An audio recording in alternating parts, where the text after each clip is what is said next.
restaurant where they both worked. The three of them were best friends, and they formed the entirety of the first management team. Des oversaw the operations and finances, Paul managed the bar, and Noah was the head barista, who also inducted and trained the new hires. But Des was currently sunning it up on a baby moon in Hawaii with his wife, Gracie.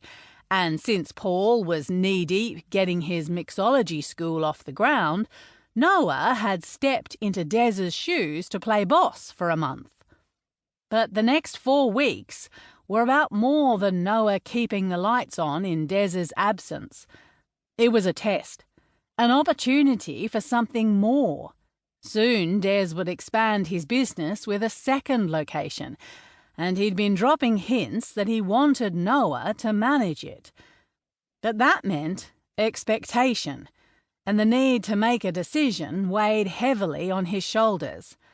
Because working for Des, making coffees and training staff was one thing, he made enough to be totally self-reliant, which was priority number one, and he loved his job. Loved working with the new hires who were always excited, loved teaching people how to improve their skills, loved chatting with his regular customers. But running a venue, with all the admin, longer hours and extra responsibilities, was a level of commitment that already made him feel boxed in, and he hadn't even said yes. Not to mention the fact that his first task of hiring a barista was proving to be more difficult than it should be. But that would all be part of his job permanently if he said yes. Noah reached for a bag of coffee beans to refill the hopper, shrugging off his internal debate. "What are you up to tonight?" "Libby wants to practice the recipes for our mixology class." "You're gonna sit at home and get drunk?" Noah laughed. "You're already an old married couple."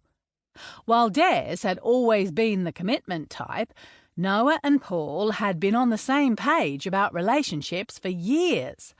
Long-term wasn't something they wanted. Too much opportunity for disappointment. But Paul had changed his mind, thanks to a feisty redhead who was his fake fiancé turned real fiancé, which left Noah without a wingman.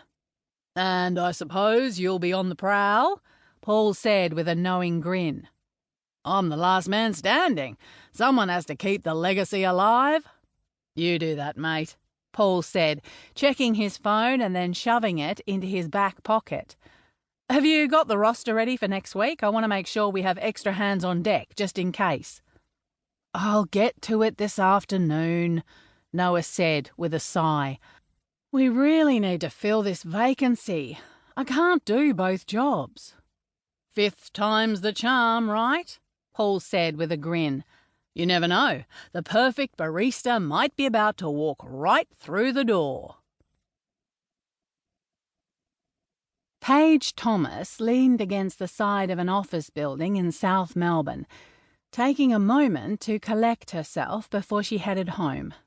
Another rejection had been added to her growing pile. Another failure. Another reminder of her mother's words. "Be careful, or the city will chew you up and spit you out." "Who the hell do I have to flash to get a job around here?" she muttered.